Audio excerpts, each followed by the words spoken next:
Hey everybody, Future Chase here. I am just giving you a quick heads up that I had my mic settings a little weird during this next recording. We did our best to tame it down, but you'll still notice it's not as good a quality as we normally bring to the table, and just wanted to apologize, but we thought the content was amazing and we still wanted to bring you this episode. Thank you so much, and I hope you enjoy the show. You know, when you're thinking about investors, you don't take just any check. You know, you have to be aligned with your mission and vision. And so now, because of all these lessons learned, we have, the right people behind us. Welcome to Honest Ecommerce, a podcast dedicated to cutting through the BS and finding actionable advice for online store owners. I'm your host, Chase Clymer, and I believe running a direct-to-consumer brand does not have to be complicated or a guessing game. On this podcast, we interview founders and experts who are putting in the work and creating real results. I also share my own insights from running our top Shopify consultancy, Electric Eye. We cut the fluff in favor of facts to help you grow your e-commerce business. Let's get on with the show. Hey everybody, welcome back to another episode of Honest Ecommerce. Today, I'm welcoming to the show an amazing CEO and co-founder of Dapper Boi, Vicky Pasche. Welcome to the show. Thank you. So stoked to be here. I'm excited to chat. So Dapper Boi, it's a size-inclusive, all-gender apparel line for every body type. Talk to me quickly, though, for the audience, if anyone's unfamiliar. What are you guys selling on your store? What am I buying? Yeah, so our whole mission is to inspire people to find confidence in being their authentic selves, through clothing. The journey really started with myself, back in 2015, shopping in the men's department, which is like, for a woman, socially unacceptable and, awkward and all the things. But I realized that those clothes actually never fit my body at the same time. So we started this brand without any fashion knowledge, just a need and a problem that I was trying to solve for me. And I realized that we were helping so many other people that had the same problem as me. And it wasn't about gender or body, it was about body type and style preference. And so it's been exciting to see that along the years here, how many lives we've impacted just by being able to be their authentic selves, through clothes. Incredible. That's amazing. And my follow-up question is, take me back in time where this idea come from. But you kind of already shared. It's like you were shopping in the men's section and still not getting served for solving the problem that you needed solved, which is clothes that you could be comfortable in. How long? Was that the impetus for it, or were you thinking about it? How long did it take from the idea to really set, and then you're like, well, we're going to do this thing? It's interesting because I used to work in casinos. I was head of a marketing department. I wore suits every day. So actually, the real story of Dapper Boi started with suits, Dapper Boi. And so in the men's department, again, those clothes just never fit my body the right way as it should. And I just thought that's just how it was. And it was my body. That's the problem here. And it's just how I dress. And then, we ended up, the interesting part of this is not having this background, trying to find manufacturers and not having the, background to be able to speak the language. We got hung up on so many times. And then finally it was one manufacturer that's like, I think you guys are onto something, because there's a real difference between men's and women's clothing, even just functionality wise. Like women's clothing, but the pockets still to this day, we're coming on 2025 here without having deep pockets. It shouldn't be a thing, so we've really looked at the differences between the two and really melded together the perfect pair of jeans is where we started. And so going back, to my personal story, going to Old Navy for me for the first time shopping in the men's department, it was a whole thing experience. The clothes didn't fit me. And again, at that point in time, it didn't matter. The confidence that I felt wearing those clothes, because that was my style preference, was everything. That's how I started really morphing as a human being, when it came to confidence in general. Absolutely. And so you mentioned that you had the idea, but then manufacturing it and kind of just learning how to do and create a business out of this. And suits were the first product, or jeans were the first product? Yeah, so actually, sorry, I missed that part here. So Suits was going to be the first product, but what happened was there was other companies that had a similar demographic. There was some lesbian-owned companies that came out at that time that were doing suits. And so I didn't want to start with that, having a lot of competition in this new kind of idea. So we went back to the drawing board, and it was something that I wore every single day was jeans. And so that was the first product I ever tried on in the men's department at Old Navy for the very first time. And so we started our line with jeans. And so we really turned into this everyday brand, from jeans to button-ups with like hidden snaps to hide the dreaded chest gap that you get in both men's and women's button-up shirts to, bomber jackets, swimwear. We're going to be launching activewear, really thinking through the everyday life of anybody. Absolutely. How long, I guess, was the kind of ideation phase from like, all right, we're going to do this to, I guess, maybe you get your first sample of these jeans? Yeah. So the idea, we actually had it in 2014. It was 2015 that we launched our Kickstarter campaign. The time it took though for samples, and this is something now I have, knowledge in, but it took us 6 months for the very first sample, to get it right. Of our very first Slim Straight jeans. And that was a process because typically samples now can take me, 2 to 3 weeks, but it took 6 months to get this perfect pair. And was this before or after you had launched the Kickstarter? It was right before Kickstarter. So this is literally, we had 2 pairs of jeans for our Kickstarter campaign. We just had so many people try on like, hey, are you at 32? Are you at 36? And then my size. And we were just having all of our friends try on the jeans, taking photos. We used those photos as our like launch, we were just getting scrappy, and it was everything. And that's how we were starting to build our community because people were just like, I had that problem too. It was like all the hand races like, that's me too. Yeah.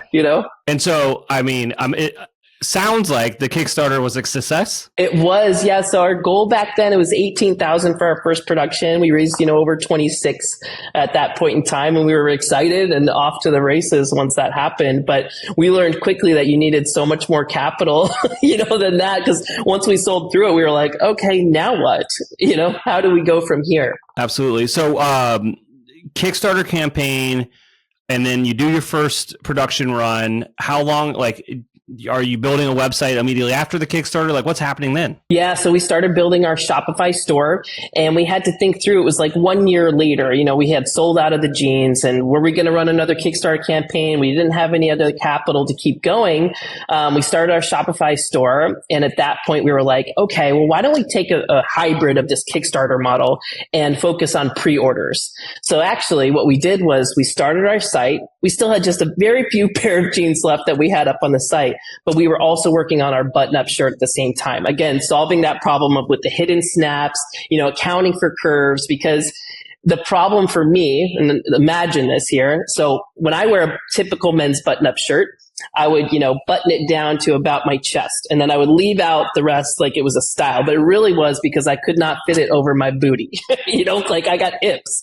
And so many other people had the same problem. So we had this one color, literally it was like a dark blue button-up shirt. We launched it and we sold, $30,000 within 3 weeks. And imagine we had no sales for like a year, and so that to us was like, okay, this is how we do it. So we continued to launch new products doing pre-orders. We would say, hey, everybody, we would launch the sale at the beginning of the product life instead of at the end. Say you get a special intro price for getting in on the campaign. Now we're going to send the orders after 3 weeks to our manufacturer so we can produce it. And then the product will be delivered in 6 to 12 weeks. And that's how we did it. That's how we bootstrapped this brand is we just kept launching pre-order campaigns. We would, request samples from manufacturers in new colors. We had our staple products and we would say, literally at that time, I had my friends doing iPhone videos, doing 90s R&B videos and the newest button-up shirt, things like that, getting excitement, creating community, and, solving the problem in a very humorous, lighthearted way. And people were just like, what are these guys doing? And they wanted to get in at every campaign. So we had trained this customer group to get in or we were going to sell out. And then we would place the order and it would continue that way. And that's how we built this whole brand and launching all new product styles. And we were really able to gather a lot of data on what worked and what didn't. Hey, Shopify store owners. Have you ever wondered if your store is leaving money on the table? Imagine increasing sales without spending more money on ads. Sounds too good to be true. Well, it's not. I'd like to introduce you to StoreTester. StoreTester is a done-for-you conversion rate optimization service for Shopify merchants. Could your store benefit from increased conversion rates, higher average order values, and improved revenue per visitor? StoreTester could be the perfect partner for you. From ideation to implementation, this full-service A/B testing service takes all of the guesswork out of improving Shopify stores. StoreTester does all the work for you while offering month-to-month transparent fixed pricing. It gets even better. They believe in their service so much, they're offering the first test for free for qualified merchants. Let me repeat, the first test is free for qualified merchants. Curious to see if you qualify for a free test? Reach out today. Visit StoreTester.com to schedule an intro call. That's www.StoreTester.com. Schedule an intro call today to see if you qualify for a free test. Hey everybody, today's podcast is brought to you by Intelligems, the ultimate profit optimization tool for Shopify merchants. I'm telling you this, obviously you know I own an agency. We use Intelligems when we're running split testing and CRO stuff for all of our clients. Are you looking to maximize your profits? Intelligems offers data-driven solutions to optimize your content, prices, discounts, and shipping rates. Join over 500 happy clients who have seen significant improvements. With Intelligems, you gain control over your e-commerce economics, boosting your profit per visitor by an astonishing 36%. But that's not all. Intelligems users report a 54.62 increase in revenue per visitor and a remarkable rise in conversion rates. How does Intelligems do it? Through a suite of tools that allows you to A/B test everything on your Shopify store, from landing pages to product prices and shipping rates. Imagine testing new layouts, offers, even a new Shopify theme with ease. We're testing a new landing page for our client on a new theme versus an old landing page on their old theme right now. Intelligems empowers you to find the perfect price point for your products and optimize your shipping strategy. But there's more. Boost your average order value with customized campaign offers and discover if your customers prefer free shipping or a lower list price. With over $100 million in incremental profit generated, they have over 1.5 billion transactions ran through their software. They have over 400 million shoppers that have gone through their test. Intelligems is not a tool, it's a game changer for your business. Are you ready to transform your Shopify store's profitability? Book a demo today at Intelligems.io. Empower your brand to reach new heights. Again, that's Intelligems, giving superpowers to your customer acquisition, retention, and overall profitability. Was there anything technical or using like an app, or were you just throwing up a product on your store? So this is a pre-order product. That's it. We threw it up on the store. We would use email and social media. You know, we were using Facebook at the time like crazy. You know, this is 2015, 2016, where we were just doing, it was a ton of video content. And at that point in time, you know, I felt like we were just going viral. We were getting like hundreds of thousands of views and people relating to, you know, the problem we were solving and the product that we were offering. And so you weren't doing any paid traffic behind these campaigns. This was just all organic through your audience that you had built? I didn't know enough at that time. You know, what I was doing was literally just boosted ads. So I would say, okay, yeah, I'll put $100, you know, behind this, and, you know, whatever we were making profit wise, I would add maybe a couple hundred more, but that was it at that time until we started, you know, talking to outside teams, and they were seeing that we were actually getting results on bootstrap kind of methods. And then we were starting to take off once we started hiring outside teams that knew what they were doing, you know, with the ads. Yeah. It's funny, especially back in the early days of Facebook ads. And I think like when we started our agency, it was 2016. And I know that like between then and like 2018, it was like the Wild West, and like you could get some crazy Yes. results. And I always like to ask this question now, like, do you wish you spent more money back then? I mean, yeah, of course. Totally. You know, it was working for us, what did, but I didn't know enough. You know, we've learned so much about business in general and like profit and ROAS and things like that. And man, of course, absolutely wish I did. Oh yeah, I know. And it's always hindsight's 2020. It doesn't matter really. You're still here and it's still doing great and it's still profitable. So you guys are having these amazing product launches using pre-orders, which there's like a giant golden nugget for everyone listening here. Like that's a great way to introduce a new product or even get a brand off the ground. You don't necessarily have to go, because isn't like most people don't realize Kickstarter takes a piece of the pie, but if you just do it on your own website and you get all that data, it's a little bit better. Right. And at the same time, with Kickstarter, we had to offer, gifts, and there's like levels, and you're like fulfilling those kind of things, where pre-order, we kind of like cut that middleman, out, and we were able to deliver a product, and utilize whatever margins we could to continue investing, to the point where we knew, what products were working, that we would actually try to invest it in advance so people didn't have to wait so long. But that wasn't always the case, because we were always launching new like colors and things like that. So it was a process for sure, especially as we were building, our outside services teams too, and learning a lot along that way as well. Absolutely. And how did Shark Tank come about, I guess? Did they reach out to you? Did you reach out to them? Yeah, I had it's actually, this is kind of funny. I applied to the show when we launched our Kickstarter campaign. Oh, I love that. Yeah. So I actually got a call back, and we went through a couple interviews, but we were like so early. It was like ridiculous, and so they were like, oh, keep in touch. And so years later, so again, we filmed Shark Tank in late 2022, aired in 23. But it was probably 2021 where I applied. And so it was interesting to hear that call back in 2022, that far, long later. And the process, to actually film was intense. We weren't sure if we were going to film or not. And so that was a months long process of talking to a lot of people at Shark Tank. But once we filmed, that was a crazy experience. It's just like what you see on the show, this long hallway, which feels longer in person with the music and all the things. And then you see the sharks, and it's so intimidating.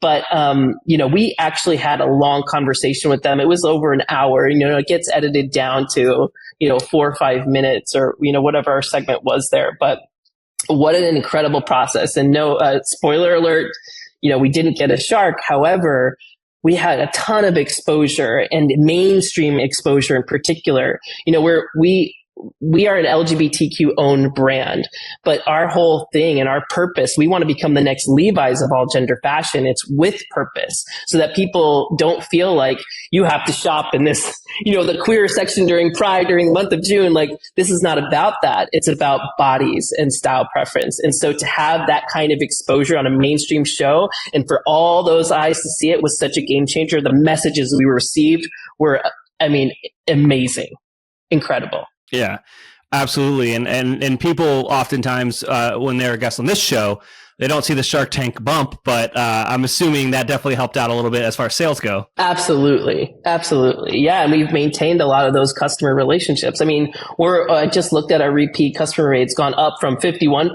consistently to now 56. And, that's a good thing and not so great thing too, because, we're trying to acquire new customers at the same time. But, our customers that we have are very loyal to Dapper Boi.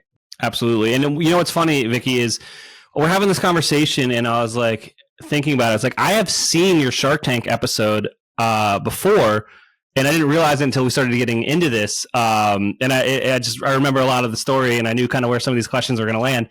But it's always fun to talk about that. But to pivot a little bit now, is there anything I didn't ask you about that you think would resonate with our audience? Yeah, I think it's navigating a world as a first-time founder, especially when it comes to fundraising, and what that looks like, because it's been a challenge. Less than 2% of all venture capital goes to women-owned businesses. Less than 2%. That's a crazy number. During the time of Shark Tank, it's kind of crazy, our lives during this time. And let me backtrack a little bit. So those pre-order campaigns only took us so far, because, when COVID hit and so many businesses were affected with the same thing, we were too, with the delays. And so when you're relying on pre-order campaigns and now the products can't be delivered, you're screwed. And that's what happened to us. We were at the top of our game doing, over $1 million a year. And we were still just me, my wife, Charisse, the co-founder, and 2 part-time employees, pulling these numbers. And mind you, actually, the stat is that less than 2% of women-owned businesses are hitting over $1 million a year, probably due to being, lack of funding, really. And so, we were hitting these crazy numbers, but at the same time, these delays took place. We had no products to sell, and we had to just hold on tight, for months and months and months, to the point where we actually sold our house Like, this was a big deal. And this is all during, we're filming, for Shark Tank. And now we're being filmed also in this documentary called Show Her the Money about the lack of funding for women founders. And it felt very vulnerable. And, our lives were being recorded. It seemed like from every angle during the most vulnerable time of our lives. However, there were so many lessons in the vulnerability, and so many lessons learned when it comes to fundraising. Something that is important, I feel like, to know, especially for first-time founders anyway, is if you don't come from money, it can be very intimidating talking to investors. I was always thinking maybe they know more than me and I don't know this world. And, my confidence was like it sucked, like, to be honest, when it came to having these conversations. But it was developing real authentic connections with potential investors changed everything. This film changed everything. Show Her the Money. Meeting with the sharks changed everything, because there's a different confidence shift when you can connect with people at an authentic level. And you want people on your team. When you're thinking about investors, you don't take just any check. You have to be aligned with your mission and vision. And so now, because of all these lessons learned, we have, the right people behind us, and we're taking this thing all the way. Absolutely. That's very, very inspiring. Now, before I let you go, if I am listening to this and the product itself is resonating with me, where should I go? What should I do? Yeah, check out our website, www.dapperboi.com, and boy is with an I. You definitely check out our Instagram. My wife and I actually have a little behind the scenes one called Meet the Pasches, where we're doing everything behind the brand and family life in that too. But, check out our website. Anybody can reach out to me on LinkedIn. I've learned so much and have so many mentors along the way. And that is, my goal is to pay that forward. So anybody, feel free to reach out anytime. Absolutely, Vicky. Thank you so much for coming on the show today, sharing all those insights. Thanks again. Thank you so much. We can't thank our guests enough for coming on the show and sharing their knowledge and journey with us. We've got a lot to think about and potentially add into our own businesses. You can find all the links in the show notes. You can subscribe to the newsletter at honestycommerce.co to get each episode delivered right into your inbox. If you're enjoying this content, consider leaving a review on iTunes. That really helps us out. Lastly, if you're a store owner looking for an amazing partner to help you get your Shopify store to the next level, reach out to Electric Eye at electriceye.io/connect. Until next time.